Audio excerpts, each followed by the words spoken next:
السلام عليكم ورحمة الله. بسم الله الحمد لله رب العالمين، والعاقبة للمتقين، ولا عدوان إلا على الظالمين. أشهد أن لا إله إلا الله وحده لا شريك له، وأشهد أن محمدا عبده ورسوله أرسله بالهدى ودين الحق ليظهره على الدين كله ولو كره المشركون. أما بعد، فإن خير الكلام كلام الله، وأصدق السنن سنن محمد صلى الله عليه وسلم، وشر الأمور محدثاتها، وكل محدثة بدعة، وكل بدعة ضلالة، وكل ضلالة في النار. أعوذ بالله من الشيطان الرجيم. بسم الله الرحمن الرحيم.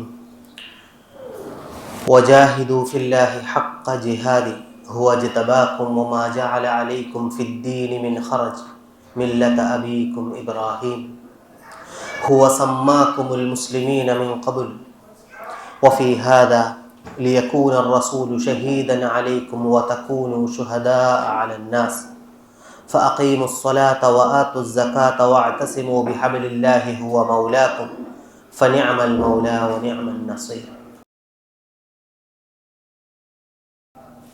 اتقوا الله عباد الله. اللهم صل على محمد وعلى آل محمد كما صليت على إبراهيم وعلى آل إبراهيم إنك حميد مجيد.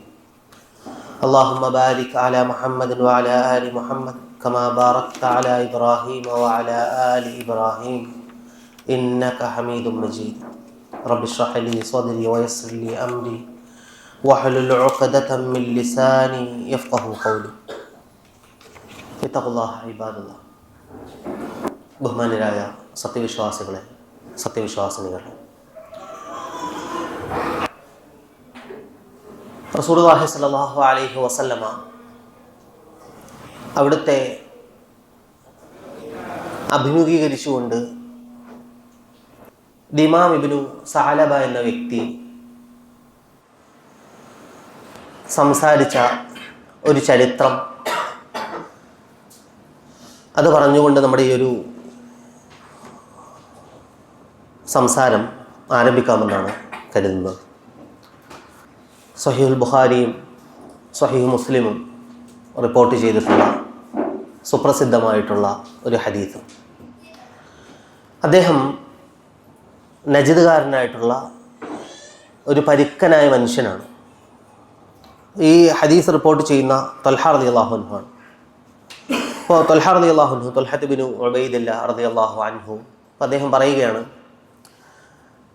നജ്ദുകാരനായിട്ടുള്ള ഒരു മനുഷ്യൻ, അയാളിങ്ങനെ മുടിയൊക്കെ ചിതറിക്കിടക്കുന്നുണ്ട്, പാറിപ്പറന്ന മുടിയാണ്, അയാളുടെ രൂപത്തിൽ തന്നെ ഒരു പരിക്കനാണ് അയാൾ. അങ്ങനെയുള്ള ഒരു മനുഷ്യൻ, ഈ പറയപ്പെട്ട ദിമാം ഇബ്നു സഅലബ, അദ്ദേഹം റസൂലുള്ളാഹി സ്വല്ലല്ലാഹു അലൈഹി വസല്ലമയുടെ അടുത്തേക്ക് വന്നു. അപ്പോൾ ത്വൽഹ റളിയല്ലാഹു അൻഹു പറയുകയാണ്, അദ്ദേഹത്തിൻ്റെ സംസാരം അതിങ്ങനെ ഒരു മുഴക്കമുള്ള ഒരു പരിക്കൻ സംസാരമാണ്. നമുക്ക് കേൾക്കുമ്പോൾ എന്ത് ചെയ്യുന്നില്ല, അയാളെന്തോ പറയുന്നുണ്ട്, പക്ഷെ നമുക്കത് മനസ്സിലാകുന്നില്ല. ശബ്ദം ഞങ്ങൾക്ക് കേൾക്കാം, പക്ഷേ അയാളുടെ വാക്കുകൾ മനസ്സിലാകുന്നില്ല. അത്തരത്തിൽ ഒരു മുഴക്കത്തോടു കൂടി വർത്തമാനം പറയുന്ന ആ ഒരു മനുഷ്യൻ റസൂലുള്ളാഹി സ്വല്ലല്ലാഹു അലൈഹി വസല്ലമയുടെ അടുത്തേക്ക് വന്നു. എന്നിട്ട് അയാൾ നബി സല്ലല്ലാഹു അലൈഹി വസല്ലമയോട് സംസാരിച്ചു. അപ്പോൾ നബിയോട് അയാൾ നടത്തുന്ന സംസാരം ഇദ്ദേഹം സാഗൂതം ശ്രദ്ധിക്കുകയാണ്. ഇദ്ദേഹം ത്വൽഹ റളിയല്ലാഹു അൻഹു അത് കൃത്യമായിട്ട് ഇയാൾ ചോദിക്കുന്ന ചോദ്യങ്ങളെ കേൾക്കുകയാണ്. അപ്പോൾ ഈ മനുഷ്യൻ റസൂലുള്ളാഹി സ്വല്ലല്ലാഹു അലൈഹി വസല്ലമയോട് വന്നിട്ട് ഇസ്ലാമിനെ പറ്റി ചോദിച്ചു. റസൂൽ സ്വല്ലല്ലാഹു അലൈഹി വസല്ലമയോട് ഇസ്ലാമിനെ പറ്റി പറഞ്ഞു കൊടുക്കാൻ ആവശ്യപ്പെട്ടു. അപ്പോൾ നബി സല്ലല്ലാഹു അലൈഹി വസല്ലമ രാത്രിയും പകലിലുമായുള്ള 5 നേരത്തെ നമസ്കാരങ്ങളെ പറ്റി അദ്ദേഹത്തോട് കൽപ്പിച്ചു. അപ്പം അത് കേട്ട് കഴിഞ്ഞപ്പോൾ ഈ മനുഷ്യൻ നബി സല്ലല്ലാഹു അലൈഹി വസല്ലമയോട് ചോദിച്ചു, ഹൽ അലയ്യ ഗൈറുഹുന്ന, ഇത് ഇത്രയേ ഉള്ളൂ, ഇതിനേക്കാൾ കൂടുതൽ എന്തെങ്കിലും ഉണ്ടോ? റസൂലുള്ളാഹി സ്വല്ലല്ലാഹു അലൈഹി വസല്ലം മറുപടി പറഞ്ഞു, ഇല്ല അൻ തതവ്വ, ഇല്ല, നീ എന്തെങ്കിലും അധികമായിട്ട് സുന്നത്തായ നമസ്കാരങ്ങൾ പോലെ എന്തെങ്കിലും നീ അധികമായിട്ട് ചെയ്താലല്ലാതെ. എന്നിട്ട് നബി സല്ലല്ലാഹു അലൈഹി വസല്ലം വീണ്ടും അയാളോട് പറഞ്ഞു റമദാനിൽ നോമ്പ് പിടിക്കാൻ. അപ്പോഴയാൾ ചോദിച്ചു, ഹൽ അലൈ ഗൈറുഹു, ഇതല്ലാതെ വേറെ എന്തെങ്കിലും ഉണ്ടോ? അധികമായിട്ട് എന്തെങ്കിലും ഉണ്ടോ? അതായത് ഇത്രയേ ഉള്ളൂ എന്നതാണ് ചോദ്യം. അപ്പം നബി സല്ലല്ലാഹു അലൈഹി വസല്ലം പറഞ്ഞു, ഇല്ല, നേരത്തെ പറഞ്ഞതുപോലെ ഇല്ല തത്തവ്വ, നീ അധികമായിട്ട് എന്തെങ്കിലും ചെയ്താലല്ലാതെ, സുന്നത്തായ നോമ്പുകൾ പിടിച്ചാലല്ലാതെ. എന്നിട്ട് റസൂലുള്ളാഹി സ്വല്ലല്ലാഹു അലൈഹി വസല്ലം അയാളോട് സക്കാത്ത് കൊണ്ട് കൽപ്പിച്ചു. അപ്പോൾ അയാൾ ചോദിച്ചു, ഹൽ അലിയ ഗൈറുഹ, മറ്റെന്തെങ്കിലും ഉണ്ടോ? നേരത്തെ ചോദിച്ച അതേ ചോദ്യം. നബി സല്ലല്ലാഹു അലൈഹി വസല്ലം അതുപോലെ മറുപടി പറഞ്ഞു, നീ സ്വതക്കകൾ എന്തെങ്കിലും വർദ്ധിപ്പിക്കുക എന്നതിനെ ഉദ്ദേശിച്ചുകൊണ്ട്.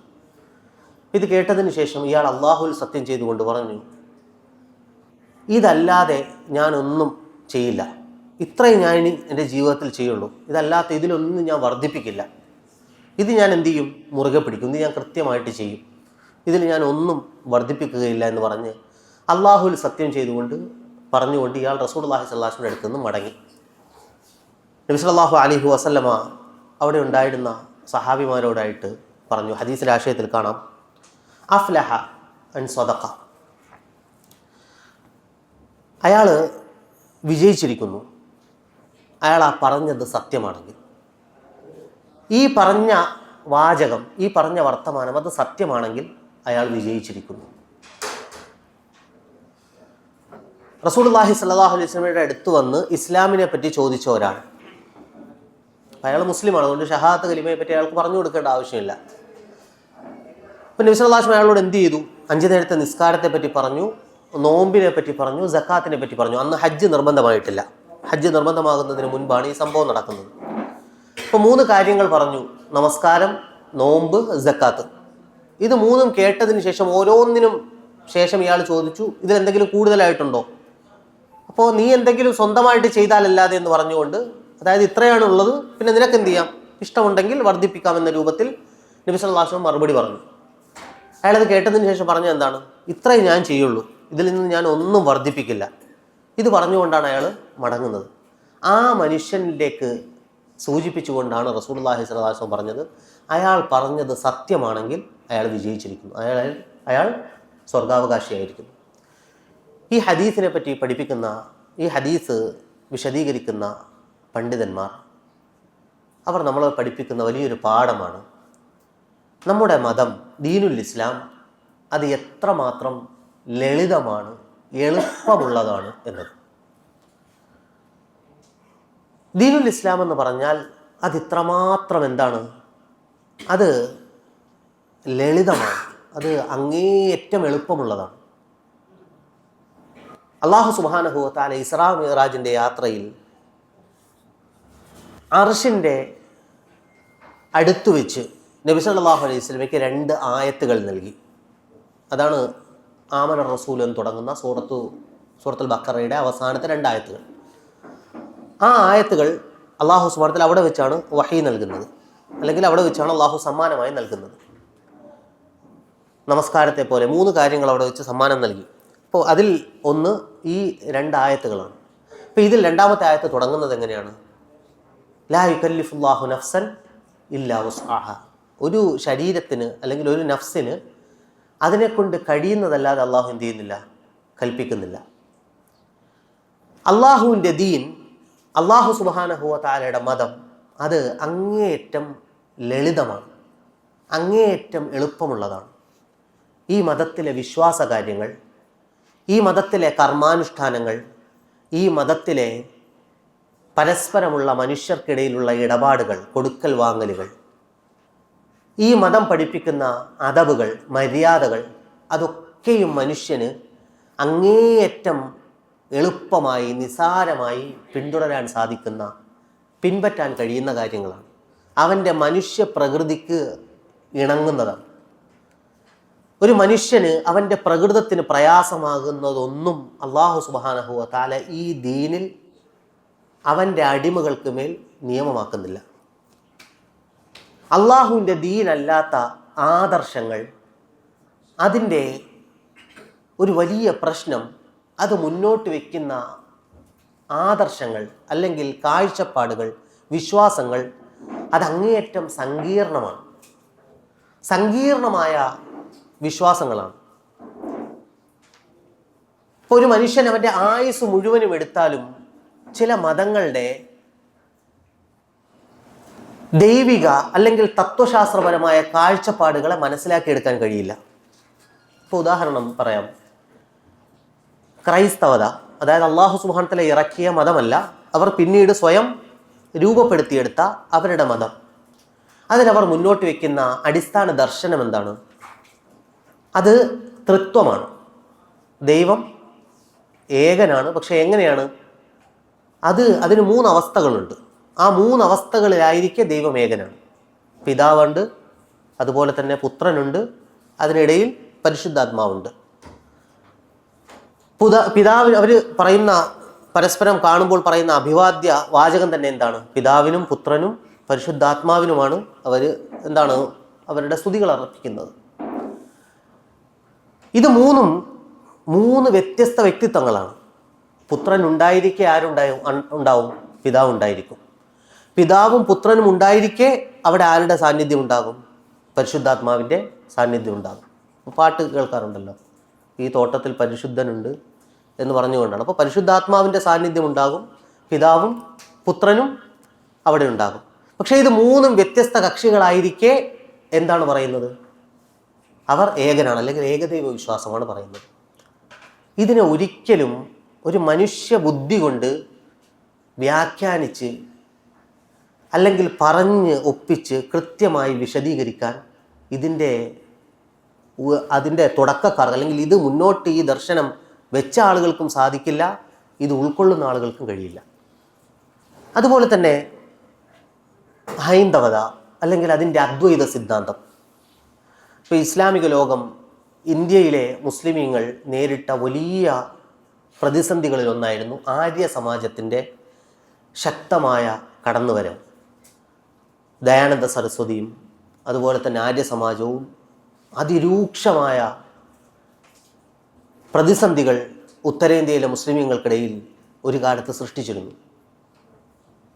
അവരുടെ ഒരു കടന്നുവരവും കടന്നുകയറ്റവും അത് അന്നത്തെ കാലത്തെ മുസ്ലിമീങ്ങൾക്കിടയിൽ ഉണ്ടാക്കിയ വലിയ പ്രതിസന്ധിയൊക്കെ നമുക്ക് ചരിത്രത്തിൽ, ഇന്ത്യ ചരിത്രം വായിക്കുമ്പോൾ നമുക്ക് വായിക്കാൻ കഴിയും. അവർ ദൈവത്തെ പരിചയപ്പെടുത്തുന്ന, അല്ലെങ്കിൽ ഇവർ മുന്നോട്ട് വയ്ക്കുന്ന ആശയമാണ് അദ്വൈത സിദ്ധാന്തം എന്ന് പറയുന്നത്. അദ്വൈതം എന്ന് പറഞ്ഞു കഴിഞ്ഞാൽ രണ്ടായിട്ട്, ദ്വൈതമായിട്ടുള്ള അവസ്ഥയിലില്ല.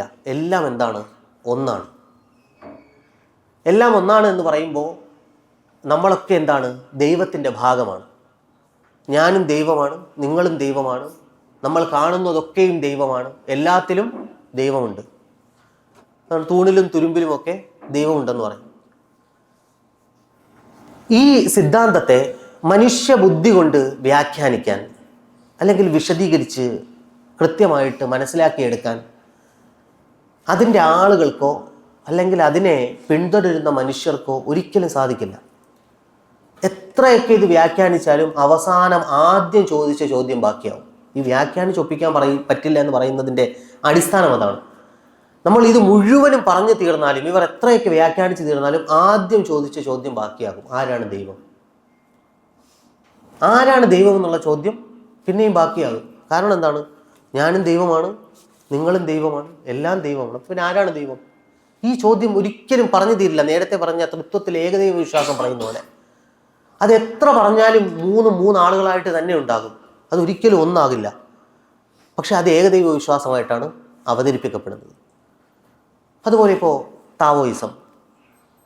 താവോയിസം മതത്തെ വ്യാഖ്യാനിക്കുന്നത്, അല്ലെങ്കിൽ ഇൻയാങ് തിയറി വ്യാഖ്യാനിക്കുന്നത്, കോസ്മിക് എഗ്ഗിനെ പറ്റി പറയുന്നത്, ഇത് എത്രയൊക്കെ ഒരു മനുഷ്യൻ പറഞ്ഞ് ഒപ്പിച്ച് വ്യാഖ്യാനിച്ചെടുത്താലും ഒരിക്കലും അത് ഉൾക്കൊള്ളാൻ കഴിയില്ല. ഇത് വളരെ പ്രസിദ്ധമായ 2-3 മതങ്ങളെപ്പറ്റി പറഞ്ഞതാണ്. ഏതൊരു മതത്തിലേക്ക് നമ്മൾ തിരിഞ്ഞാലും, ഇസ്ലാം അല്ലാത്ത ഏതൊരു ആദർശത്തിലേക്ക് നമ്മൾ തിരിഞ്ഞാലും ഇത് തന്നെ അവസ്ഥ. ഇത് മതം തന്നെ ആകണമെന്നില്ല. മതനിരാസത്തിൻ്റെ ആദർശങ്ങൾക്കും ഇതേ അവസ്ഥ തന്നെയാണ്.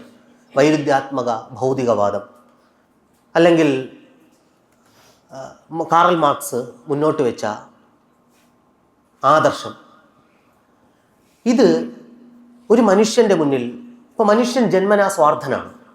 2 ചെറിയ കുട്ടികൾ, അവർക്കൊരു ആദർശവും അറിയില്ല. 2 കൊച്ചു കുട്ടികൾ, അവർ 2 പേരുടെ കയ്യിലും നമ്മൾ മുട്ടായികൾ കൊടുത്തു. ഒരാൾ അവൻ്റെ കയ്യിൽ കിട്ടിയതിനെ തൻ്റേതായിട്ട് അവകാശപ്പെടും. അത് മറ്റേ ആൾ അത് പിടിച്ചു വാങ്ങിച്ചാൽ അല്ലെങ്കിൽ അത് ചോദിച്ചാൽ കൊടുക്കാൻ ഈ കുട്ടി തയ്യാറാകില്ല. എന്നുവെച്ചാൽ കുഞ്ഞു പ്രായത്തിലെ സ്വാർത്ഥനാണ്.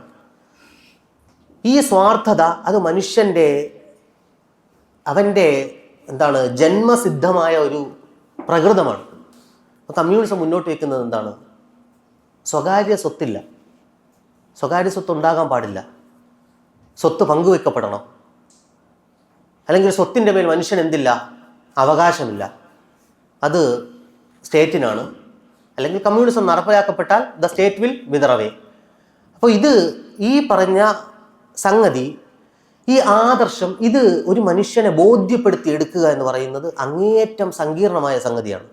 ഇത് മുഴുവനും ബോധ്യപ്പെടുത്തി അല്ലെങ്കിൽ ഇതിൻ്റെ ക്ലാസ് എടുക്കുന്ന ആളുകളുടെ സംസാരം നമ്മൾ കേട്ടാലോ നമ്മുടെ നാട്ടിലെ കമ്മ്യൂണിസ്റ്റ് പാർട്ടിയുടെ സെക്രട്ടറിയുടെ വാർത്താ സമ്മേളനം കാണുന്ന പോലെയാണ്. എന്താണ് അതിൻ്റെ അവസ്ഥ? തുടക്കം തന്നെയായിരിക്കും അതിൻ്റെ അവസാനവും. എല്ലാം കേട്ട് കഴിയുമ്പോൾ മനുഷ്യൻ്റെ മനസ്സിൽ ആദ്യത്തെ ചോദ്യം ബാക്കിയാകും. പത്രസമ്മേളനത്തിലെ ആളുകൾ ചോദിക്കുന്ന ചോദ്യം, ഒന്നാമത്തെ ചോദ്യം, അയാളുടെ മുഴുവൻ വിശദീകരണം കേട്ട് കഴിയുമ്പോഴും അത് ബാക്കിയായിട്ടുണ്ടാകും. ഇത് പൊതുവിലുള്ള ഒരു യാഥാർത്ഥ്യമാണ്. ഇത് അള്ളാഹു പഠിപ്പിച്ച ദീനല്ലാത്ത ഏതൊരു ആദർശത്തിൻ്റെയും അവസ്ഥയാണ്. പക്ഷേ ദീനുൽ ഇസ്ലാം നമ്മളോട് മുന്നോട്ട് വയ്ക്കുന്ന ആശയം, ആദർശം അതെന്താണ്? അത് തൗഹീദാണ്.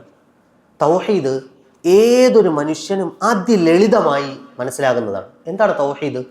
നമ്മളെ സൃഷ്ടിച്ചത് ഏകനായ അള്ളാഹുവാണ്. ഏകനായ ഒരു സൃഷ്ടാവാണ് നമ്മളെ സൃഷ്ടിച്ചത്. നമ്മുടെ എല്ലാ കാര്യങ്ങളെയും നിയന്ത്രിക്കുന്നത് അവനാണ്. അവനാണ് നമ്മളെ രൂപപ്പെടുത്തിയത്. അവനാണ് നമുക്ക് ഉപജീവനം നൽകുന്നത്. അവനാണ് നമ്മുടെ എല്ലാ കാര്യങ്ങളും നടത്തുന്നത്. ഇതിന് ഒരു മനുഷ്യൻ ഇത് മനസ്സിലാക്കി കൊടുക്കാൻ, വിശദീകരിച്ചു കൊടുക്കാൻ യാതൊരു വ്യാഖ്യാനത്തിൻ്റെയും ആവശ്യമില്ല. ഇതിന് തത്വശാസ്ത്രം പറയേണ്ട ആവശ്യമില്ല. ഇതിനെ വിശദീകരിക്കാൻ നെടുനീളൻ ലേഖനങ്ങൾ എഴുതേണ്ടതിൻ്റെ ആവശ്യമില്ല. ഇതങ്ങേയറ്റം ലളിതമായിട്ടുള്ള ആദർശമാണ്. നിന്നെ സൃഷ്ടിച്ചത് ഒരു റബ്ബാണ്. നിന്നെപ്പോലെ ഈ സകലതിനെയും സൃഷ്ടിച്ചത് ഏകനായ ഒരു റബ്ബാണ്. അതുകൊണ്ട് എന്തു വേണം? അവനെ മാത്രം നിങ്ങൾ ആരാധിക്കണം. അവനോട് നിങ്ങൾ മറ്റൊന്നിനെയും പങ്കു ചേർക്കരുത്. ഒരു മുസ്ലിമിൻ്റെ മുന്നിൽ ദീനുൽ ഇസ്ലാം മുന്നോട്ട് വെക്കുന്ന ആദർശം ഇതങ്ങേയറ്റം ലളിതമാണ്. 2, ഈ ദൈവത്തെ സമീപിക്കുക, ഈ ദൈവത്തിലേക്ക് എത്തിച്ചേരുക. ആദ്യം നമ്മൾ പറഞ്ഞ ലാ ഇലാഹ ഇല്ലല്ലാഹ് അതാണെങ്കിൽ, രണ്ടാമത്തേത് ദൈവത്തിലേക്ക് എത്തിച്ചേരുക, അള്ളാഹുവിലേക്ക് എത്തിച്ചേരുക എന്നത് അതും ലളിതമാണ്. മറ്റു മതങ്ങളിൽ ദൈവത്തിലേക്ക് എത്തിച്ചേരുക എന്നത് അത് സങ്കീർണമായ ഒരു പ്രക്രിയയാണ്. ഈ പറയുന്ന ഉദാഹരണങ്ങളൊക്കെ നമുക്ക് മനസ്സിലാകുന്ന മതങ്ങളിലേക്ക് ചേർത്തുകൊണ്ടാണ് പറയുന്നത്. മറ്റു മതങ്ങളെ എന്ന് പറയുന്നത്, ഇപ്പോൾ ക്രൈസ്തവതയെ പറ്റി പറയുന്നത്, നമുക്കറിയുന്ന നമ്മുടെ അയൽക്കാരൻ ഒരു നസ്രാണി ആയിരിക്കും, അതുകൊണ്ടാണ് ആ മതങ്ങളെ പറ്റി പറയുന്നത്. അവിടെ ദൈവത്തിലേക്ക് എത്തണമെങ്കിൽ എന്താവശ്യമാണ്? മധ്യസ്ഥൻ ആവശ്യമാണ്. ഒരു മധ്യസ്ഥനിലൂടെ വേണം ദൈവത്തിലേക്ക് എത്താൻ. ദീനുൽ ഇസ്ലാം മുന്നോട്ട് വയ്ക്കുന്ന ആദർശം എന്താണ്? യാതൊരു മധ്യസ്ഥനുമില്ലാതെ, മധ്യവർത്തികളില്ലാതെ അള്ളാഹുവിലേക്ക് എത്തിച്ചേരാം. പിന്നെയോ, മനുഷ്യർക്കിടയിൽ യാതൊരുവിധ വേർതിരിവുകളും ഇസ്ലാം കൽപ്പിക്കുന്നില്ല, ഇസ്ലാം പഠിപ്പിക്കുന്നില്ല. ജന്മം കൊണ്ട് എല്ലാ മനുഷ്യരും എങ്ങനെയാണ്? അവർ ശുദ്ധ പ്രകൃതിയിലാണ്, അവർ അള്ളാഹുവിൻ്റെ അടിമകളാണ്, അള്ളാഹുവിലേക്ക് മാത്രം ആവശ്യക്കാരാണ്. അവരുടെ പ്രകൃതവുമായി ബന്ധപ്പെട്ട വേർതിരിവുകളുണ്ട്, അത് ദീനുൽ ഇസ്ലാം പഠിപ്പിക്കുന്നുണ്ട്. ഇപ്പോൾ ലൈസ ദക്കറു കൽ ഉൻസ, സ്ത്രീയും പുരുഷനും എന്തല്ല, ഒരുപോലെയല്ല. അതുപോലെ തന്നെ മുസ്ലിമും കാഫറും ഒരിക്കലും തുല്യരല്ല. അഫമൻ കാന മുഅ്മിനൻ കമൻ കാന ഫാസിഖൻ ലാ യസ്തവൂന, അവരൊരിക്കലും അള്ളാഹുവിൻ്റെ അടുക്കൽ ഒരുപോലെയാകില്ല. അതല്ലാതെ ഈ ആദർശം കൊണ്ടുള്ള വ്യത്യാസം അല്ലെങ്കിൽ പ്രകൃതത്തിലുള്ള വ്യത്യാസം എന്നതിനപ്പുറം നമ്മൾ കണ്ടു വളരുന്ന ജാതി വ്യവസ്ഥ പോലെ, അല്ലെങ്കിൽ തൊഴിലിൻ്റെ അടിസ്ഥാനത്തിലുള്ള വേർതിരിവ് പോലെ, തൊലിയുടെ നിറം നോക്കിയുള്ള വേർതിരിവ് പോലെ, ഇത്തരത്തിലുള്ള ഒന്നും തന്നെ ഇസ്ലാം മുന്നോട്ട് വയ്ക്കുന്നില്ല, ഇസ്ലാം മനുഷ്യർക്കിടയിൽ പഠിപ്പിക്കുന്നില്ല. അതുപോലെ ഇസ്ലാമിൻ്റെതായ ചടങ്ങുകളൊക്കെ അങ്ങേയറ്റം ലളിതമാണ്. അത് വിവാഹമായിക്കോട്ടെ, മരണാനന്തര ചടങ്ങുകളായിക്കോട്ടെ, സകലതും ലളിതമാണ്. ഇസ്ലാം അല്ലാത്തതിലൊക്കെയും സങ്കീർണമായ ചടങ്ങുകൾ കൊണ്ടാണ് അവരുടെ ദൈനംദിന വ്യവഹാരങ്ങൾ അത് ക്രമീകരിക്കപ്പെട്ടിട്ടുള്ളത്. അതിസങ്കീർണമായ ചടങ്ങുകൾ കൊണ്ട്, അത് വിവാഹമായിക്കോട്ടെ, മരണാനന്തര ചടങ്ങുകളായിക്കോട്ടെ, അതൊക്കെയും സങ്കീർണമായ പ്രക്രിയകളാണ്. പിന്നെയോ പരിഹാരങ്ങൾ. ഇതാണ് ദീനുൽ ഇസ്ലാമിനെ ലളിതമാക്കുന്ന മറ്റൊരു പ്രധാനപ്പെട്ട സംഗതി. ഒരു പാപം സംഭവിച്ചിട്ടുണ്ടെങ്കിൽ അതിൻ്റെ പരിഹാരം ദീനുൽ ഇസ്ലാമിൽ അങ്ങേയറ്റം ലളിതമാണ്. ഒരു മനുഷ്യൻ്റെ പാപം പരിഹരിക്കപ്പെടാൻ അല്ലാഹു സുബ്ഹാനഹു വ തആല പല മാർഗങ്ങൾ ആ മനുഷ്യന് മുന്നിൽ വെച്ചിട്ടുണ്ട്. അവൻ ഒരു പാപത്തിനപ്പുറം ഒരു നന്മ ചെയ്യുമ്പോൾ എന്ത് ചെയ്യുന്നു? ഈ പാപം പരിഹരിക്കപ്പെടുന്നു. അതും നിസാരമായ നന്മകൾ കൊണ്ട്, വുളൂ ചെയ്യുന്നത് കൊണ്ട്, നിസ്കരിക്കുന്നത് കൊണ്ട്, ജുമാ നിസ്കാരം കൊണ്ട്, ഉംറ കൊണ്ട്, ഹജ്ജ് കൊണ്ട്, തൗബ കൊണ്ട്, ഓരോരോ കാര്യങ്ങൾ കൊണ്ട് എന്ത് ചെയ്യുന്നു? ഇത് പരിഹരിക്കപ്പെടുന്നു. ഇസ്തിഗ്ഫാർ കൊണ്ട് അവൻ്റെ പാപങ്ങൾക്ക് പ്രായശ്ചിത്തം ഉണ്ടാകുന്നു. എന്നാൽ ഇസ്ലാം അല്ലാത്ത ആദർശങ്ങൾക്ക് പാപത്തിൻ്റെ പരിഹാരം എന്ന് പറയുന്നത് അങ്ങേയറ്റം സങ്കീർണമാണ്. പലയിടത്തും പാപങ്ങൾക്ക് പരിഹാരമില്ല. പുനർജന്മ സിദ്ധാന്തങ്ങളെപ്പറ്റി നമ്മൾ കേൾക്കാറുണ്ട്. ഒരു പാപം ചെയ്ത് ജീവിച്ചാൽ പിന്നെ എന്ത് ചെയ്യും? അവൻ്റെ ഈ ജന്മത്തിൽ അത് അവസാനിക്കുന്നില്ല. അവൻ അടുത്ത ജന്മത്തിൽ ആ പാപത്തിൻ്റെ പാപഭാരം പേറിക്കൊണ്ട് എന്ത് ചെയ്യുന്നു? ഒരു നായയായിട്ട് ജനിക്കുന്നു, അതല്ലെങ്കിൽ അതുപോലുള്ള ജീവികളായിട്ട് ജനിക്കുന്നു. ഇനി നായയായിരിക്കെ അത് പാപം ചെയ്താലോ, മൃഗമായിരിക്കെ അത് പാപം ചെയ്താലോ, പിന്നെ അടുത്ത ജന്മത്തിൽ താഴ്ന്ന ജാതിക്കാരനായി ജനിക്കുന്നു. ഇങ്ങനെ അവരുടെ ജീവിതം കൊണ്ട്, ഇപ്പം ക്രൈസ്തവതയിലേക്ക് പറഞ്ഞാൽ ഒരു മനുഷ്യൻ ജനിക്കുമ്പോൾ തന്നെ എന്താണ്?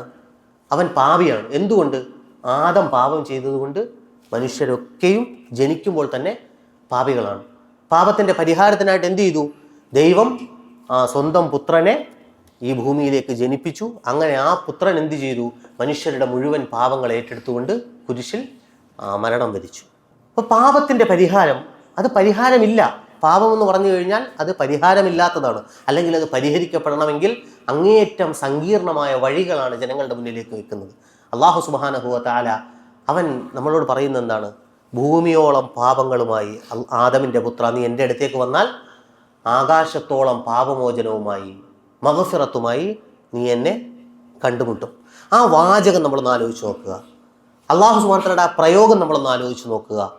നീ ഭൂമിയോളം പാപങ്ങളുമായി വന്നാൽ നീ എങ്ങനെയാണ് എന്നെ കണ്ടുമുട്ടുന്നത്? ആകാശത്തോളം മഗ്ഫിറത്തുമായി. ഒരു മനുഷ്യൻ രാത്രിയുടെ അന്ത്യയാമത്തിൽ പാപങ്ങളുമായി എങ്ങനെ? കടലിൻ്റെ നുരകൾക്ക് സമാനമായി, കടലിൻ്റെ തിരമാലകൾക്ക് സമാനമെന്നല്ല, തിരമാലകൾ അടിക്കുമ്പോൾ പതഞ്ഞു പൊങ്ങുന്ന അതിൻ്റെ നുരകൾ, അതിന് സമാനമായ പാപങ്ങളുമായി വന്നാൽ അതും ഞാൻ അവൻ എന്ത് ചെയ്യും? പുറത്തു കൊടുക്കും. അവന് ഞാൻ മഗ്ഫിറത്ത് നൽകും. അപ്പോൾ പാപങ്ങളുടെ പരിഹാരം അങ്ങേയറ്റം ലളിതമാണ് ദീനുൽ ഇസ്ലാമിൽ. ദീനുൽ ഇസ്ലാം ഒരിക്കലും അതിസങ്കീർണമായ വിഷയങ്ങൾ മതത്തിൻ്റെ പൂർത്തീകരണത്തിന് വേണ്ടി ആവശ്യപ്പെടുന്നില്ല. മതത്തിൽ ഏറ്റവും നല്ല മനുഷ്യനാകണമെങ്കിൽ ബ്രഹ്മചര്യത്തിൻ്റെ ആവശ്യമില്ല, സന്യാസത്തിൻ്റെ ആവശ്യമില്ല. ഇസ്ലാം അല്ലാത്ത ഏതൊരു മതത്തിനും അവരുടെ പ്രീസ്റ്റുകൾ, അവരുടെ സന്യാസിമാർ, അവരുടെ ജീവിതങ്ങൾ, അതിലേക്ക് നമ്മൾ നോക്കിയാൽ നമ്മുടെ നാട്ടിലെ ജൈനന്മാർ, ബുദ്ധന്മാർ, അല്ലെങ്കിൽ കൺഫ്യൂഷനിസ്റ്റുകൾ, ഇവരുടെയൊക്കെ ജീവിതങ്ങൾ, ഇവരുടെയൊക്കെ സന്യാസിമാരുടെ ജീവിതങ്ങൾ അങ്ങേയറ്റം സങ്കീർണമാണ്. പിന്നെ ജീവിതത്തിൻ്റെയൊക്കെ അവസാന ഘട്ടങ്ങളിൽ ഇവരെന്ത് ചെയ്യുന്നു? ഒരു നദിയിലേക്ക് വള്ളം ഇറക്കിയിട്ട് കൈകൾ കെട്ടുന്നു, കാലുകൾ കെട്ടുന്നു, അവസാനം മൂക്കും വായും ടേപ്പൊട്ടിച്ച് സ്വയം സമാധിയാകുന്നു. അവരുടെ ജീവിതം സമർപ്പിക്കുന്നതാണ്. അല്ലെങ്കിൽ സന്യാസം, അവർ തപസ്സിരിക്കുന്നത്, ഇത്തരം സംഗതികൾ, കുടുംബബന്ധം ഉപേക്ഷിക്കുന്നത്, ഇങ്ങനെയുള്ള ഓരോ സംഗതികളും അത് സന്യാസ ജീവിതം, സ്ത്രീകളുടെ വിഷയത്തിലാണെങ്കിലും ഇതിന് സമാനം തന്നെയാണ്. ഇത്തരം കാര്യങ്ങൾ ഇത് അങ്ങേയറ്റം സങ്കീർണമാണ്. ദീനുൽ ഇസ്ലാം ഇത്തരത്തിലുള്ള ഒന്നും തന്നെ അടിമകളിൽ നിന്നും, അള്ളാഹുവിൻ്റെ അടിമകളിൽ നിന്നും, അടിയാന്മാരിൽ നിന്നും ആവശ്യപ്പെടുന്നതേയില്ല. മാത്രവുമല്ല, അല്ലാഹു സുബ്ഹാനഹു വ തആല ദീനിൻ്റെ വിഷയങ്ങളൊക്കെ ജനങ്ങളുടെ മുന്നിലേക്ക് അവതരിപ്പിക്കാൻ തിരഞ്ഞെടുത്ത മാർഗം, അതിൻ്റെ ഭാഷ, ചരിത്രത്തിൽ മനുഷ്യൻ അറിയുന്ന ഭാഷകളിൽ ആദ്യത്തെ ഭാഷ കൊണ്ടാണ്. ഇപ്പം നൂഹ് നബി ഏത് ഭാഷ സംസാരിച്ചു, ആദം നബി ഏത് ഭാഷ സംസാരിച്ചു നമുക്കറിയില്ല. പക്ഷെ മനുഷ്യനെ അറിയുന്ന ചരിത്രത്തിലെ ആദ്യം സംസാരിച്ച ആളുകളുടെ സമൂഹം അത് ആദും സമൂദുമാണ്. അവരുടെ ഭാഷ ഏതായിരുന്നു? അറബിയായിരുന്നു. ആ ഹൂദ് നബിയുടെ, സ്വാലിഹ് നബിയുടെ അതേ ഭാഷയിലാണ് എന്ത് ചെയ്യുന്നത്? റസൂലുള്ളാഹി സ്വല്ലല്ലാഹു അലൈഹി വസല്ലമയ്ക്ക് അല്ലാഹു സുബ്ഹാനഹു വ തആല ഖുർആൻ ഇറക്കുന്നത്. ആ ഖുർആനാണ് ലോകാവസാനം വരെയുള്ള ജനങ്ങൾക്ക് അല്ലാഹു സുബ്ഹാനഹു വ തആല കിതാബായി, മാർഗദർശനമായി ബാക്കിയാക്കിയത്. എന്ന് വെച്ചാൽ അതിനെ ഉൾക്കൊള്ളുക, ആ ഭാഷയിലേക്ക് മടങ്ങുക എന്നത് വളരെ ലളിതമാണ്. ഇപ്പം അറബി ഭാഷകളുടെ ആ മാറ്റം നമുക്ക് എടുത്താൽ അറിയാൻ കഴിയും. ഇപ്പോൾ ഹീബ്രുവിൻ്റെ, അരാമിക്കിൻ്റെ അക്ഷരങ്ങളെ നിങ്ങൾ നോക്കുക. അലിഫ്, ബ, ത എന്ന് പറയുന്നതിൻ്റെ അതേ പ്രയോഗം തന്നെയാണ് ഹിബ്രുവിൽ, അറാമിക്കിൽ, ഗ്രീക്കിൽ. ഇപ്പോൾ ഇംഗ്ലീഷ് ഭാഷ വന്നത് ഗ്രീക്കിൽ നിന്നാണല്ലോ. ഗ്രീക്കിൻ്റെ എങ്ങനെയാണ്? ആൽഫ, ബീറ്റ, ഈ രൂപത്തിലാണ് എന്ത് ചെയ്യുന്നത് ഓരോ അക്ഷരങ്ങൾ. അലിഫ്, ബ ഇത് തന്നെയാണ് പിന്നീട് എന്ത് ചെയ്യുന്നത് ആൽഫ, ബീറ്റ ഈ രൂപത്തിൽ എണ്ണപ്പെടുന്നത്. അത് തന്നെയാണ് പിന്നെ നമ്മൾ ആൽഫബറ്റ് എന്ന് പറഞ്ഞ് പിന്നെ എ, ബി, സി എന്ന് പറഞ്ഞ് അത് എണ്ണുന്നത്. ഇത് ഈ ഭാഷയുടെ തുടക്കം, അല്ലെങ്കിൽ മനുഷ്യൻ അറിയുന്ന ഭാഷയിൽ ആദ്യത്തെ തലമുറ അല്ലെങ്കിൽ ആദ്യത്തെ സമൂഹം, ഗോത്രം എന്ന് പറയുന്നത് ആദും സമൂദുമാണ്. ഈ ആദിൻ്റെയും സമൂദിൻ്റെയും ഭാഷയിൽ നിന്ന് തന്നെയാണ് എന്ത് ചെയ്യുന്നത് അവസാനത്തെ കിതാബായ ഖുർആൻ ഷരീഫിനെ അല്ലാഹു സുബ്ഹാനഹു വ തആല ഇറക്കുന്നത്. ഭാഷയുടെ ലാളിത്യം, അതുപോലെ തന്നെ ആരാധനകളിലെ എളുപ്പം. അല്ലാഹു സുബ്ഹാനഹു വ തആല മനുഷ്യൻ്റെ മേൽ നിർബന്ധമാക്കിയ എല്ലാ ആരാധനകളിലും അള്ളാഹു മനുഷ്യൻ എന്ത് നൽകിയിട്ടുണ്ട്? അവൻ്റെ സാഹചര്യത്തിനനുസരിച്ചുള്ള ഇളവുകൾ അള്ളാഹു നൽകിയിട്ടുണ്ട്. നിസ്കാരം, അത് നിന്ന് നമസ്കരിക്കാൻ ബുദ്ധിമുട്ടുണ്ടെങ്കിൽ ഇരിക്കാം, കിടന്ന് നമസ്കരിക്കാം, അവനെ കൊണ്ട് സാധിക്കുന്നത് പോലെ നമസ്കരിക്കാം. ആ നിസ്കാരത്തിന് വേണ്ടിയുള്ള ശുദ്ധി അത് അവന് സാധിക്കുന്നത് പോലെ ചെയ്യാം. ഉളു ചെയ്യാൻ കഴിയുമെങ്കിൽ അങ്ങനെ, ഇല്ലെങ്കിൽ തയമ്മും ചെയ്തുകൊണ്ട്. നോമ്പിന് അതിനവന് ഇളവുണ്ട്. യാത്രക്കാരന് നമസ്കാരത്തിൽ ഇളവ് നൽകുന്നു. രോഗിയായിരിക്കെ നമസ്കാരത്തിൽ അവൻ എന്ത് ചെയ്യുന്നു? ജംഅ ചെയ്യാനുള്ള അവസരം നൽകുന്നു. ഭയത്തിൻ്റെ അവസ്ഥയിലുള്ള നമസ്കാരം ആ നിലയിൽ അനുവദിച്ച് നൽകുന്നു. അതുപോലെ തന്നെ നോമ്പിൻ്റെ വിഷയത്തിൽ ഹജ്ജ് എന്ന് പറയുന്ന കർമ്മം ജീവിതത്തിൽ ഒരിക്കലേ നിയമമാക്കിയിട്ടുള്ളൂ. തീർത്ഥാടനം മറ്റുള്ള എല്ലാ ആദർശങ്ങളിലും അതൊരു സങ്കീർണമായ പ്രക്രിയയാണ്. ആ തീർത്ഥാടനത്തിലൂടെ അവൻ്റെ ജീവിതം തന്നെ അവസാനിക്കുന്നു. കാശിയിലേക്ക് പോവുക എന്ന് പറഞ്ഞാൽ മരണത്തിലേക്ക് സഞ്ചരിക്കുന്നു എന്നതാണ്. വാരാണസിയിൽ മരിച്ചു വീഴുന്ന ആയിരങ്ങൾ, ലക്ഷങ്ങൾ, അവരെവിടെ, എന്ത്, ഒരു അഡ്രസ്സുമില്ല. ജീവിതത്തിൻ്റെ അവസാനം അവർ കണ്ടെത്താൻ വേണ്ടിയാണ് യാത്രയാകുന്നത്. അങ്ങനെയുള്ള സങ്കീർണമായ ഈ അവസ്ഥ. എന്നാൽ ദീനുൽ ഇസ്ലാമിൻ്റെ ആരാധനാ വിഷയങ്ങളിലെ എളുപ്പം, ലാളിത്യം, ഇങ്ങനെ അള്ളാഹു സുബ്ഹാനഹു വ തആലയുടെ മതം, അള്ളാഹുവിൻ്റെ ദീൻ അത് അങ്ങേയറ്റം എളുപ്പമുള്ളതാണ്. അതാണ് റസൂലുള്ളാഹി സ്വല്ലല്ലാഹു അലൈഹി വസല്ലമയ്ക്ക് സൂറത്തുൽ ഹജ്ജിലെ ഈ സംസാരത്തിൻ്റെ തുടക്കത്തിൽ അള്ളാഹു സുബ്ഹാനഹു വ തആല നൽകുന്ന ആ വഹിയിലെ പ്രയോഗം, വമാ ജഅല അലൈക്കും ഫിദ്ദീനി മിൻ ഹറജ്, വമാ ജഅല അലൈക്കും ഫിദ്ദീനി മിൻ ഹറജ്. മരണകാര്യത്തിൽ എന്ത് ചെയ്യുന്നില്ല? യാതൊരു പ്രയാസവും ഞാൻ നിനക്ക് ചുമത്തുന്നില്ല, അല്ലെങ്കിൽ അവൻ നിനക്ക് ഏർപ്പെടുത്തിയിട്ടില്ല. മതകാര്യത്തിൽ ഒരു പ്രയാസവും അല്ലാഹു സുബ്ഹാനഹു വ തആല ഏർപ്പെടുത്തിയിട്ടില്ല.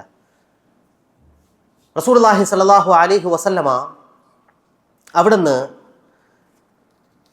നൽകുന്ന ഒരു ഉപദേശം, ആ സംഗതി നമുക്ക് വായിക്കാൻ കഴിയും. അതെന്താണെന്ന് വെച്ച് കഴിഞ്ഞാൽ, മുആദ് ഇബ്നു ജബൽ റളിയല്ലാഹു അൻഹുവിനെ, അതുപോലെ തന്നെ അബൂ മൂസ അശ്അരി റളിയല്ലാഹു അൻഹുവിനെ, ഇവരെ യമനിലേക്ക് പറഞ്ഞയക്കുന്ന സമയത്ത്, അതുപോലെ തന്നെ അനസ് റളിയല്ലാഹു അൻഹു റിപ്പോർട്ട് ചെയ്യുന്ന ബുഖാരിയിലെ 69-ാമത്തെ ഹദീസ്, ഇവിടെ റസൂലുള്ളാഹി സ്വല്ലല്ലാഹു അലൈഹി വസല്ലം പഠിപ്പിക്കുന്ന ഒരു ഉപദേശമുണ്ട്. യസ്സിറു വലാ തുഅസ്സിറു വബശ്ശിറു വലാ തുനഫിറു. യസ്സിറു, നിങ്ങൾ ജനങ്ങൾക്ക് എന്ത് ചെയ്യുക? എളുപ്പമാക്കി കൊടുക്കുക കാര്യങ്ങൾ. വലാ തുഅസ്സിറു, ജനങ്ങൾക്ക് എന്ത് ചെയ്യരുത്? പ്രയാസമുണ്ടാക്കരുത്, ബുദ്ധിമുട്ടുണ്ടാക്കരുത്. ബശ്ശിറു, നിങ്ങൾ ജനങ്ങൾക്ക് സന്തോഷ വാർത്ത അറിയിക്കുക. വലാ തുനഫിറു, ജനങ്ങളെ എന്ത് ചെയ്യരുത്? അവരുടെ മനസ്സിനെ നിങ്ങൾ വെറുപ്പിക്കരുത്. ഗവർണർമാരായി ഒരു നാട്ടിലേക്ക് അയക്കുന്ന രണ്ടുപേരോട് പറയുന്ന ഉപദേശം എന്താണ്? നിങ്ങൾ ജനങ്ങൾക്ക് എളുപ്പം ഉണ്ടാക്കി കൊടുക്കണം. നിങ്ങൾ ജനങ്ങൾക്ക് എളുപ്പം ഉണ്ടാക്കണം. അവരെ നിങ്ങൾ എന്ത് ചെയ്യരുത്? പ്രയാസപ്പെടുത്തരുത്. നിങ്ങൾ ജനങ്ങളോട് സന്തോഷ വാർത്ത അറിയിക്കണം, അവരെ നിങ്ങൾ വെറുപ്പിക്കരുത്. ഈ സന്തോഷ വാർത്ത അറിയിക്കണമെന്ന് പറയുമ്പോൾ ദീനിൻ്റെ ഓരോ കർമ്മങ്ങളുടെയും പ്രതിഫലങ്ങൾ പറയുന്നിടത്ത് നമുക്കത് അതിൻ്റെ ഒരു ഭംഗി നമുക്ക് വായിക്കാൻ കഴിയും. ചെറിയ ചെറിയ കർമ്മങ്ങൾക്ക് വലിയ പ്രതിഫലമാണ് നമ്മൾ പഠിപ്പിക്കപ്പെടുന്നത്. ഇപ്പോൾ ഒരു നായയ്ക്ക് വെള്ളം കൊടുത്ത മനുഷ്യൻ, അവൻ്റെ പ്രതിഫലം എന്താണ്? അവൻ ചെയ്ത മുഴുവൻ പാപങ്ങളും എന്ത് ചെയ്യുന്നു? ആ ഒരു സംഗതി കാരണത്താൽ അവന് പൊറുക്കപ്പെടുന്നു. ചെറിയ കർമ്മമാണ്, അതിന് വലിയ പ്രതിഫലമാണ്. സുബ്ഹാനല്ലാഹി വബിഹംദിഹി സുബ്ഹാനല്ലാഹിൽ അലീം, ചെറിയൊരു വാചകമാണ്. പക്ഷെ എന്താണ്? അത് അവൻ്റെ മീസാനിൽ വലിയ കനം തൂങ്ങുന്ന സംഗതിയാണ്. ഓരോ കർമ്മങ്ങളും ഇപ്രകാരമാണ്. ചെറിയ ചെറിയ കർമ്മങ്ങൾ, അതിലൂടെ വലിയ സന്തോഷ വാർത്തകളാണ് അറിയിക്കപ്പെടുന്നത്. ഓരോ കാര്യങ്ങളും ഇപ്രകാരം തന്നെ. ചെറിയ ചെറിയ കാര്യങ്ങളായിരിക്കാം, പക്ഷെ അതിന് വലിയ സന്തോഷം. അതാണ് നിങ്ങൾ ബഷീറു, നിങ്ങൾ സന്തോഷ വാർത്ത അറിയിക്കുക ജനങ്ങൾക്ക്. അവരെ നിങ്ങൾ എന്ത് ചെയ്യരുത്? വെറുപ്പിക്കരുത്. മതത്തിനെ, ദീനുൽ ഇസ്ലാമിനെ സങ്കീർണമായി അവതരിപ്പിക്കരുത്. ദാഇമാർ, ദീനിനെ പ്രബോധനം ചെയ്യുന്നവർ ഇസ്ലാമിനെ സങ്കീർണമായി അവതരിപ്പിക്കരുത്. ഇസ്ലാം ലളിതമാണ്, അങ്ങേയറ്റം ലളിതമാണ്. ഏതൊരു മനുഷ്യനും പിന്തുടരാൻ വളരെ എളുപ്പമുള്ളതാണ്. ദീനുൽ ഇസ്ലാം പിന്തുടരുക, ദീനിനെ മുറുകെ പിടിക്കുക എന്ന് പറഞ്ഞാൽ അതിൽ യാതൊരു പ്രയാസവുമില്ല. അത് വളരെ ലളിതമായി അവന് പിന്തുടരാൻ കഴിയും. ഈ പറയപ്പെട്ടതുപോലെ ഈ നജിദുകാരനായ, നമ്മുടെ സംസാരത്തിൻ്റെ തുടക്കത്തിൽ പറഞ്ഞ ആ അറാബിയുടെ അനുഭവം പോലെ വളരെ ലളിതമായി ദീനിനെ പിന്തുടരാൻ കഴിയും. അവനവൻ്റെ ജീവിതത്തെ ദീനിനനുസരിച്ച് ചിട്ടപ്പെടുത്തൽ അങ്ങേയറ്റം എളുപ്പമാണ്.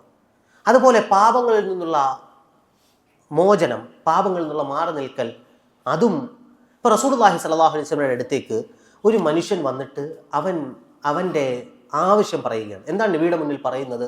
എനിക്ക് വ്യഭിചരിക്കണം. റസൂലുള്ളാഹി സ്വല്ലല്ലാഹു അലൈഹി വസല്ലം അയാളോട് വ്യഭിചാരം പാപമാണ്, അതിൻ്റെ ശിക്ഷ ഇന്നതാണ്, ഇങ്ങനെ പറഞ്ഞുകൊണ്ട് അവനെ ഭയപ്പെടുത്തുകയല്ല ചെയ്യുന്നത്. പിന്നെന്താണ്? അതിൻ്റെ ധാർമ്മിക വശം അവനോട് സംസാരിക്കുകയാണ്. എന്താണ് ചോദിച്ച ചോദ്യം? നിന്റെ മാതാവിനെ ആ രൂപത്തിൽ പീഡിപ്പിക്കപ്പെടുന്നത് നീ ഉൾക്കൊള്ളാൻ കഴിയുമോ? അപ്പോൾ അയാൾ അംഗീകരിക്കുന്നില്ല. അയാളുടെ മുഖം മാറുന്നു, അയാളുടെ പ്രതികരണം മാറുന്നു. അപ്പോൾ നിന്റെ സഹോദരിയാണെങ്കിലോ? അയാൾക്കത് ഉൾക്കൊള്ളാൻ കഴിയുന്നില്ല. നിന്റെ മകളാണെങ്കിലോ, നിന്റെ ഇണയാണെങ്കിലോ? ഇതൊന്നും അയാൾ സമ്മതിച്ചു കൊടുക്കാൻ തയ്യാറാകുന്നില്ല. അപ്പോൾ അയാളോട് പറയുന്ന മറുപടി എന്താണ്? നീ ഇപ്രകാരം പ്രവർത്തിക്കുമ്പോൾ അവളും ആര് തന്നെയായിരിക്കും? ആരുടെയോ മാതാവായിരിക്കും, അല്ലെങ്കിൽ ആരുടെയോ മകളായിരിക്കും, ആരുടെയോ സഹോദരിയായിരിക്കും, അല്ലെങ്കിൽ ആരുടെയോ ഇണയായിരിക്കും. വളരെ ധാർമ്മികമായ, അവൻ്റെ ബുദ്ധിക്ക് അങ്ങേയറ്റം ലളിതമായി ഉൾക്കൊള്ളാൻ കഴിയുന്ന സംഗതിയെ എന്ത് ചെയ്യുന്നു? അവൻ്റെ മുന്നിൽ പറഞ്ഞു കൊടുക്കുന്നു. അത് കേൾക്കുന്നതോടുകൂടി എന്ത് ചെയ്യുകയാണ്? അവൻ്റെ മനസ്സ് മാറുകയാണ്.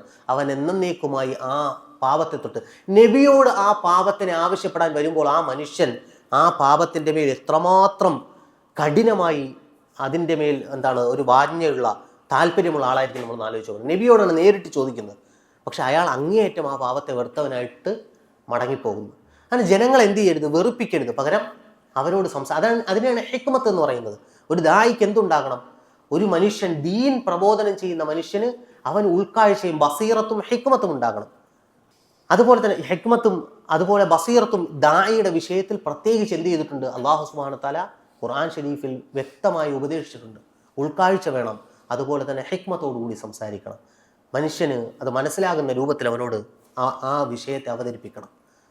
അബൂ ഹുറൈറ റളിയല്ലാഹു അൻഹുവിൻ്റെ ഒരു ഹദീസിൽ പറയുന്നുണ്ട്, ഇന്ന ദീന യുസ്റുൻ വലൻ യുശാദ്ദ ദീന അഹദുൻ ഇല്ലാ ഗലബ. ദീൻ എളുപ്പമാണ്. ആ മതത്തിനെ പ്രയാസപ്പെടുത്താൻ ഉദ്ദേശിക്കുന്ന വല്ലവരും ഉണ്ടെങ്കിൽ അവൻ എന്ത് ചെയ്യും? പരാജയപ്പെടും. ഹദീസിൻ്റെ ആശയമാണ്. ദീനിനെ പ്രയാസകരമാക്കാൻ വല്ലവനും ശ്രമിച്ചാൽ അവൻ എന്ത് ചെയ്യും? പരാജയപ്പെടും. ഇപ്പം നബി സല്ലല്ലാഹു അലൈഹി വസല്ലമയുടെ ഇബാദത്തിനെ പറ്റി ചോദിച്ച ആ സംഭവം നമുക്ക് എല്ലാവർക്കും അറിയുന്നതാണ്. ആയിഷ റളിയല്ലാഹു അൻഹയോട് ചോദിക്കുമ്പോൾ ചോദിക്കുന്ന വ്യക്തിക്ക് എന്ത് ചെയ്യുന്നില്ല? സമാധാനം വരുന്നില്ല. നബിയുടെ ഇബാദത്ത് എന്താണ്? പോരാ. നബിയുടെ ഇബാദത്ത് അത്രയും പോരാ. അപ്പോൾ നമുക്ക് എന്ത് ചെയ്യണം? കുറേ കൂടി കൂട്ടണം.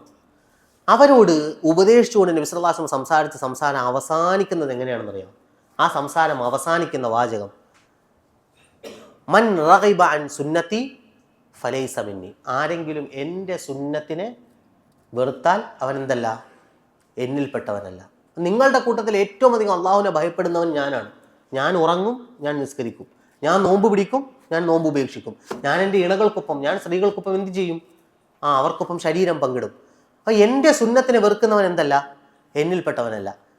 അംർ ബിൻ ആസ് റളിയല്ലാഹു അൻഹുവിൻ്റെ മകൻ അബ്ദുള്ള, അദ്ദേഹം തൻ്റെ വിവാഹം കഴിഞ്ഞു, ഭാര്യയെ സമീപിച്ചിട്ടേ ഇല്ല.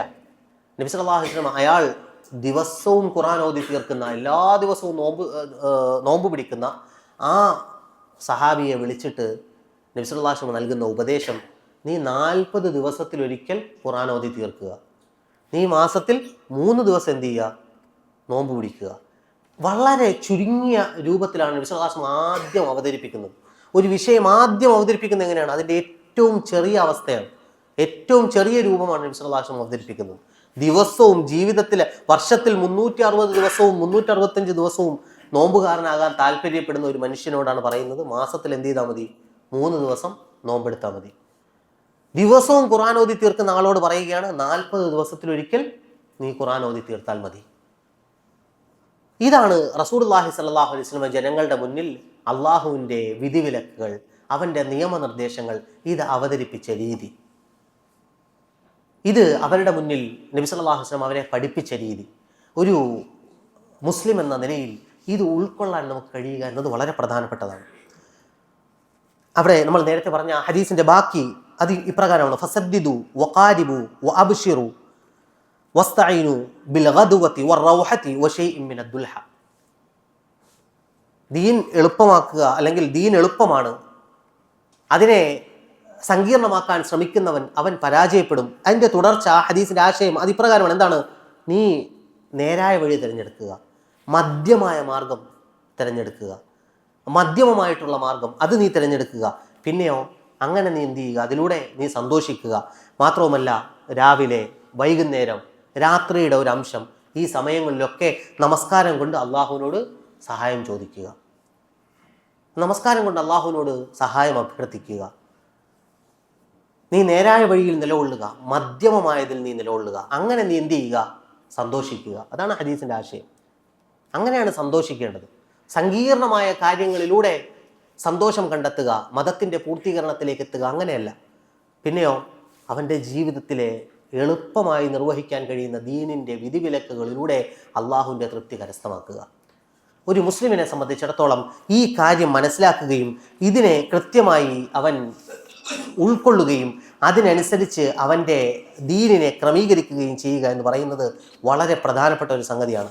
അതിന് അവന് സാധിച്ചു കഴിഞ്ഞാൽ അവൻ്റെ ജീവിതം, അല്ലെങ്കിൽ അവൻ്റെ മതം പാലിക്കുക എന്നത് അവന് സുഖകരമായ ഒന്നായി മാറും.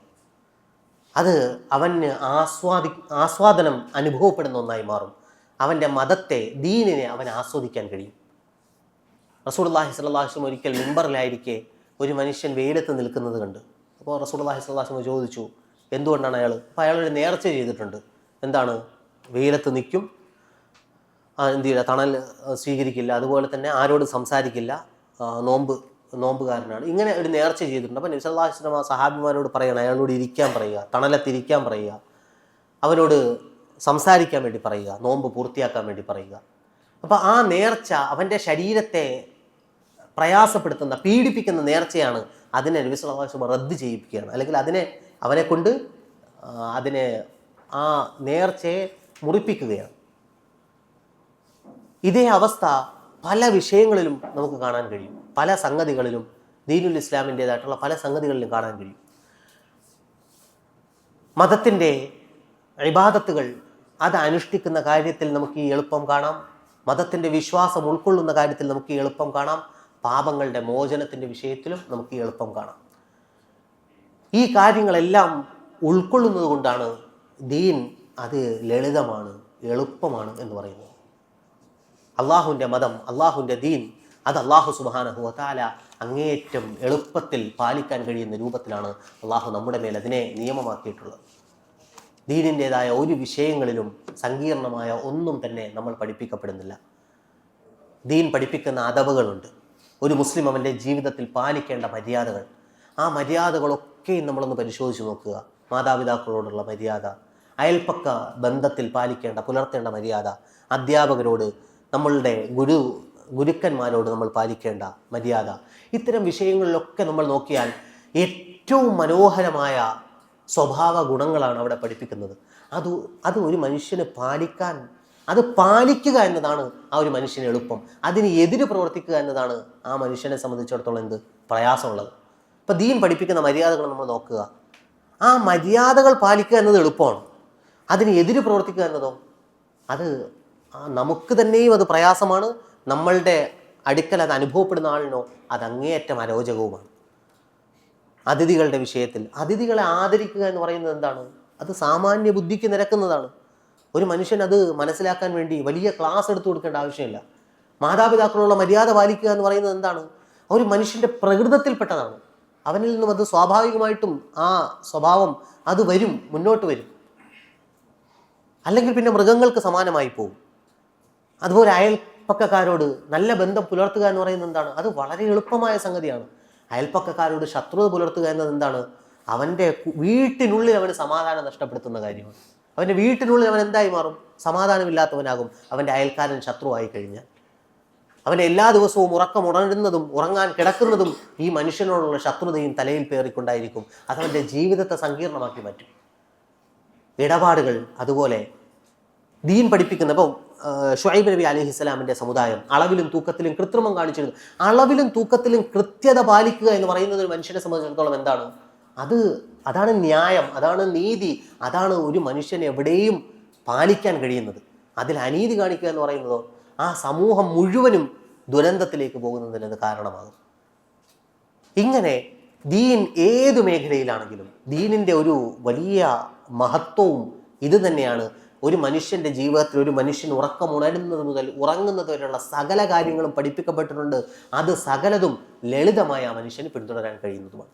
ഈ നിലയിലുള്ള അള്ളാഹുവിൻ്റെ ദീനിനെ അങ്ങനെ തന്നെ ഉൾക്കൊള്ളാനും അതിനെ ജീവിതത്തിൽ പുലർത്താനും അതിലൂടെ വളരെ എളുപ്പത്തിൽ അള്ളാഹുവിൻ്റെ പ്രതിഫലങ്ങൾ കരസ്ഥമാക്കുന്ന അതിൻ്റെ അവസാനത്തെ കേന്ദ്രമായ ദാറുസ്സലാമിലേക്ക് എത്തിച്ചേരാനും അള്ളാഹു നമുക്ക് തൗഫീഖ് നൽകുമാറാകട്ടെ. വആഖിറു ദഅവാനാ അൽഹംദുലില്ലാഹി റബ്ബിൽ ആലമീൻ. അസ്സലാമു അലൈക്കും വറഹ്മത്തുള്ളാഹി.